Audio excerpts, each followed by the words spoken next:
नमस्कार क्लास। आज की क्लास में एक बार फिर से देखते हैं हमारे पास क्या है। हमें घनमूल निकालना है। घनमूल से रिलेटेड कुछ क्वेश्चन मैं यहाँ पर लेके आया हूँ। एक घनमूल 4096 is equal to question mark है। तो इनमें से कोई एक ऑप्शन क्या होगा, सही होगा। तो हमें वोट करना है कौन सा ऑप्शन सही होगा।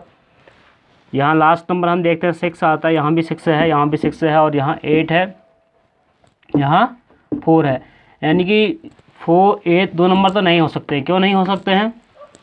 क्योंकि जाहिर सी बात है 8 18 गुणा में 18 गुणा 18 अगर करता हूँ तो 8 है 64, और 8 से गुणा करता हूँ तो लास्ट नंबर हमारे पास 6 नहीं आ रहा। ठीक है, अब मैं देखता हूँ इन दो नंबरों में। ठीक है, ये 4 में भी नहीं आएगा। देखो 24 को गुणा करो, 24 गुणा 24 गुणा 24, देखो 400 को 16 और 4 का 4 आ रहा है लास्ट अंक, तो नहीं मैच कर रहा है। तो इसका मतलब ऑप्शन नंबर ये आए, इसमें से एक ऑप्शन क्या होगा, सही होगा। ठीक है, अब देखिए 16 का जो 16 गुणा 16 गुणा 16 3 टाइम भी कर सकते हो आप उसे। 16 को 16 से गुणा करोगे तो सीधे सीधे 256 आता है। 16 छका 96 का 6, 16 पंचे 80 80 और 9 89, 16 दूना 32 और 8 40, तो ये मैच कर रहा है। ठीक है, तो 16 × 16 × 16 इक्वल टू क्या कर रहा है, इतनी वैल्यू आ रही है। तो option number first will be correct. पहला ऑप्शन क्या होगा, सही होगा। इसका हमें इसमें जाना ही नहीं है। ठीक है, तो ऑप्शन नंबर पहला सही है इसका। अब क्वेश्चन नंबर सेकंड देखिए। घनमूल है 328509, इसका घनमूल निकालना है। तो हमें यहाँ चेक करना है। ठीक है, इन नंबरों में से कोई एक नंबर क्या होगा, सही होगा। हमें देखना है लास्ट का नंबर। देखता हूँ पहले। देखो अगर 63 को 63 से गुणा करता हूँ 3 3 9, फिर 63 से करता हूँ तो 27 का 7 आ रहा है। तो ये तो मैच कर नहीं रहा है। ठीक है, 59 में अगर देखता हूँ 59 है नियरेस्ट में 60 का ले लेता हूँ। 60 को गुणा करता हूँ मैं 60 से, 60 गुणा करता हूँ 60 से, 60 गुणा करता हूँ 60 से, 6 छका 36 और 6 से गुणा करता हूँ मैं 6 6 36 36 18 3 21 216। ठीक है, ये क्या हो रहा है, बहुत कम हो जा रहा है इससे। इसके पीछे इतने जीरो आ जाएंगे। ठीक है, तो ये क्या हो रहा है, इससे बहुत कम हो रहा है। तो ये भी मैच नहीं हो रहा मेरा ऑप्शन। अब मैं 73 में जाता हूँ। तो 73 को 73 से मल्टीप्लाई करता हूँ, 3 3 9, फिर 9 इकाई का अंक आ गया, फिर 9 को फिर 3 से मल्टीप्लाई करूँगा तो कितना आएगा, 7 आ रहा है। तो लेकिन यहाँ 7 लास्ट का अंक 7 नहीं आ रहा है। ठीक है, तो अब हम देखते हैं 69 का ऑप्शन। ठीक है, 69 ऑप्शन नंबर डी था ये आपका। तो 69 में क्या हो सकता है, 69 × 69 × 69 क्या हो सकता है, मैच कर सकता है। देखो 9 9 81 का 1 आ गया, फिर 9 से गुणा करता हूँ तो 9 का 9, ये वाला ऑप्शन क्या कर रहा है, इससे मैच कर रहा है। तो इट विल बी आंसर। ये से क्या होगा, आंसर होगा। ठीक है, तो डायरेक्ट सॉल्व करने के लिए हमें ये गैस करना पड़ेगा। अब नेक्स्ट क्वेश्चन हमारे पास ये देखिए, थर्ड क्वेश्चन क्या कहता है, घनमूल निकालना है 4 होल 12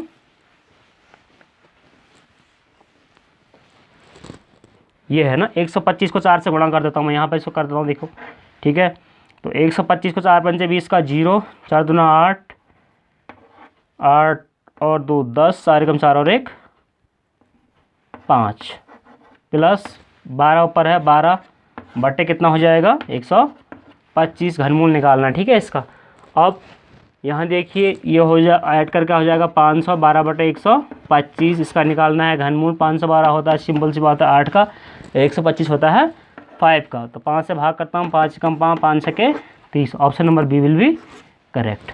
ठीक है, उम्मीद करता हूँ ये क्वेश्चन आपको समझ में आए होंगे। ठीक है, और देखिए मैं डायरेक्ट कैसे सॉल्व कर दे रहा हूँ आपको। एक चीज़ बताऊँ मैं, जैसे कोई नंबर 3 है तो 3 13 × 13 आप देखोगे ना, तो क्या आएगा, 3 3 9 9 3 27 का 7 इकाई अंक क्या आएगा, 7 आएगा। सपोज हमारे पास 14 × 14 होता है, 4 को 16 16 का 6, फिर 4 से गुणा करोगे तो इसको 4 छका 24 का 4 इकाई अंक क्या आएगा, 4 आएगा। ठीक है, तो ये ऑप्शन में हमें सहायता रहती है कि हमें लास्ट का अंक इकाई का अंक देखना होता है, 3 टाइम मल्टीप्लाई करना पड़ता है। ठीक है, नेक्स्ट क्वेश्चन देखिए। घनमूल निकालना है 0.000216 सिखाना। तो इनमें से कोई एक ऑप्शन क्या होगा, एक ऑप्शन कोई भी एक ऑप्शन सही होगा। तो हम अनुमान लगाते हैं पहले 216 किसका होगा, 216 जो होता है, जो घन होता है वो 6 का होता है। किसका होता है, 6 का। तो अब इन ऑप्शनों में से कोई एक ऑप्शन हो सकता है, सब में तो 6 है ही है।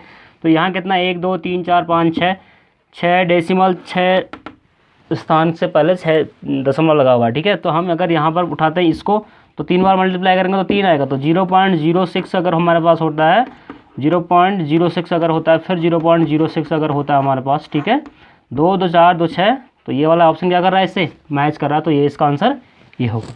ठीक है, क्वेश्चन नंबर 5 देखिए आप, 0 पॉइंट क्या है 00729, ठीक है। 729 जो होता है वो होता है 9 का, किसका होता है 9 का। तो 9 वाला ऑप्शन ये तो मैच करेगा नहीं, ये भी मैच नहीं करेगा, या इस दो ऑप्शनों में से कोई एक ऑप्शन क्या करेगा, मैच करेगा। 1 2 3 4 5 6 स्थान के बाद डेसिमल लगा हुआ है, तो 0.09 इंटू 0.09 0.09, 2 2 4 2 6 स्थान में दशमलव लग जाएगा, 9 9 81 और 729 ये हो जाता है 1 2 3 और डेसिमल ये। तो option number D will be correct.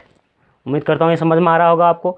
Next question हमारे पास है 7/875, ठीक है। अब 7/875 जो हमारे पास क्वेश्चन है, तो ये 7 से इसको कैंसिल कर दो, 7 1 जा 7 आ जाएगा, और 7 एकम 7, 1 बच गया 17 होगा, 7 दूना 14 7 पंचे 35, यहाँ लगा देंगे हम घनमूल का साइन। एक का घनमूल एक ही होता है और 125 होता है 5 का, किसका होता है, तो 1/5 will be answer of this. इसका आंसर क्या होगा, 1/5 होगा, ठीक है। उम्मीद कर रहा हूँ आपको सारे सवाल समझ में आए होंगे, ठीक है। तो इस तरीके से हमें क्वेश्चन सॉल्व करने हैं। नेक्स्ट क्वेश्चन देखिए, 1029 को किस छोटी से छोटी संख्या से गुणा करें कि संख्या पूर्ण घन हो जाए। सबसे पहले हमें देखना है कि पूर्ण घन क्या होता है। पूर्ण घन वो होता है जो किसी भी संख्या का घन, जैसे 1 का घन क्या होता है, 1 का घन 1 होता है, 2 का घन कितना होता है, 2 का घन 8 होता है, 5 का घन कितना होता है, 5 का घन 125 है ना। तो 125 8 1 ये क्या है, ये अपने आप में पूर्ण घन है। क्या है, पूर्ण घन है। यानी कहने का मतलब है 1 इंटू 1 में करूँ तो 3 का पेयर बनाते हैं इसमें, ठीक है, मैच कर रहा है। 8 में 2 गुणा, अगर मैं 2 गुणा 2 करूँ तो मेरे पास 3 का पेयर बनेगा, तो 8 पूरे। तो ये संख्या जो होती है पूर्ण घन होती है। क्या होती है, पूर्ण घन होती हैं, तो ये संख्याएँ होती है। तो इसी प्रकार से क्वेश्चन ये कह रहा है कि इनमें से किस संख्या से गुणा करेंगे। इनमें से कोई एक संख्या लेना है। देखो मैं 1029 यहाँ पर लिखता हूँ, 1029 सपोज दैट मैं इसको डिवाइड कर देता हूँ, ठीक है। 7 से कर देता हूँ, 7 एकम 7 3 7 को 28 7 7 49, फिर 7 से करता हूँ, 7 दूना 14 7 एकम 7, फिर 7 से करता हूँ 7 या 21 और 3 से करता हूँ 1, ठीक है। तो मैंने बोला है कि घनमूल निकालने में जो पेयर बनता है वो 3 का पेयर बनता है। तो ये 7 का पेयर तो बन गया। अब 3 में जो है हमारे पास एक ही है ना, तो हमें क्या चाहिए, 2 3 और चाहिए, 3 इंटू 3 और चाहिए। तो 3 इंटू 3 हमारे पास 9 से ही बन सकता है, 3 इंटू 3, ठीक है। तो 2 3 हमारे पास कम हो गया ना यहाँ पे एक पेयर बनाने के लिए, कंप्लीट करने के लिए। तो एक ये हो गया, एक तो यानी कि 9 से अगर इस नंबर को गुणा करते हैं तो ये क्या हो जाएगा, ये परफेक्ट क्यूब हो जाएगा, ठीक है। तो option number D will be correct. इस क्वेश्चन में देखिए यदि कहता है अंडरवुड 0.0196 अपॉन के इक्वल टू 0.02 हो तो के का मान क्या होगा। इस के की वैल्यू निकालनी है, ठीक है। इसमें देखो, इसमें वर्गमूल निकालना है। क्या निकालना है, ये वर्गमूल वाला क्वेश्चन आ गया है, वर्गमूल निकालना है इसमें। तो हमारे पास है 0.0196 है, तो हमें पता है कि 196 जो होता है 14 का स्क्वायर होता है, ठीक है। हमें वैसे भी इस तक स्क्वायर लाना है। तो यहाँ डेसिमल 1 2 3 4 वाला इसके बाद लगाया, तो यहाँ हो जाएगा 0.14 हो जाएगा। इसकी इस पूरे की वैल्यू क्या आ जाएगी, 0.14 आ जाएगी। कैसे, अगर 0.14 को मल्टीप्लाई करते हैं 0.14 से तो वैल्यू ये निकल के आएगी। अपॉन क्या है, के इक्वल टू कितना है 0.2, इसके नीचे 1 ले लेते हैं, ठीक है। क्रॉस मल्टीप्लाई कर देते हैं, ये करते हैं हम 0.2, के इक्वल टू हो जाता है 0.14, ठीक है। अब के इक्वल टू हमें फाइंड करना है 0.14 अपॉन क्या कर देंगे हम 2 कर देंगे, यहाँ 0.2 कर देंगे, ठीक है। अब डेसिमल यहाँ है, 2 स्थान यहाँ है 1, तो इक्वल करने के लिए यहाँ कर देंगे हम 0 बढ़ा देंगे। डेसिमल से डेसिमल क्या हो जाएगा, कैंसिल हो जाएगा, है ना। तो यह हो जाएगा 14/2 इंटू इसको मैं 10 कर देता हूँ, क्या कर देता हूँ 10 कर देता हूँ ना।